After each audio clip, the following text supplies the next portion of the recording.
সমস্ত আসমানি কিতাবে নির্যাস হচ্ছে কোরআন, আর সকল কোরআনের নির্যাস হচ্ছে সূরা ফাতিহা, আর সূরা ফাতিহার নির্যাস হচ্ছে 4 নম্বর আয়াত, ইয়াকা নাবুদু ওয়া ইয়াকা নাস্তাঈন। এই আয়াতের দুইটা অংশ আছে। আপনারা যারা সামনে বসে আছেন একটু ইয়াকা নাবুদু ওয়া ইয়াকা নাস্তাঈন, এই একটা আয়াত, কিন্তু দুইটা বিষয় আছে এর ভিতরে, একটা আমার, একটা আল্লাহ।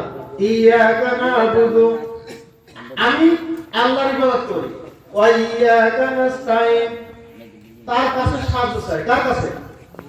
আল্লাহর কাছে। এর তো দুইটা পার্ট। তাহলে ইয়াকা নাবুদু ওয়া ইয়াকা নাস্তাঈন, একটা হচ্ছে আমার, একটা আল্লাহ, দুইটা ভাগ। ঠিক কলেমা পড়ি যখন আমরা, এই কলেমার দুইটা পার্ট, লা ইলাহা ইল্লাল্লাহু মুহাম্মাদুর রাসূলুল্লাহ। লা ইলাহা নফি করা, লা ইলাহা কোন ইলাহা নেই, ইল্লাল্লাহ আল্লাহ ছাড়া, এর দুইটা পার্ট। ঠিক ইয়াকা নাবুদু ওয়া ইয়াকা নাস্তাঈন, তোমার ইবাদত করি আর তোমার কাছে সাহায্য চাই। কার কাছে? আল্লাহর কাছে, না খাজা বাবার কাছে, না গাজা বাবার কাছে, না পীর বাবার কাছে, না কোনো মানুষের কাছে? কার কাছে? আল্লাহর কাছে সাহায্য চাই আমরা। কিন্তু আমরা সূরা ফাতিহা পড়ি ঠিক, বলতেছি আল্লাহ তুমি ছাড়া আর কারো আমরা ইবাদত করি না, কিন্তু আমরা কিন্তু অনেকের ইবাদত করি।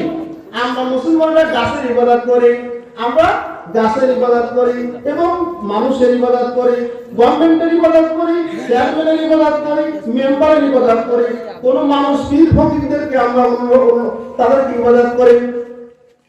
আমি ওই বিষয়ে যাচ্ছি না, আমি বিষয় হচ্ছে আমি যখন বলতেছি ইহদিনাস সিরাতাল মুস্তাকিম, আমাকে আপনি এমন একটা পথ দেখান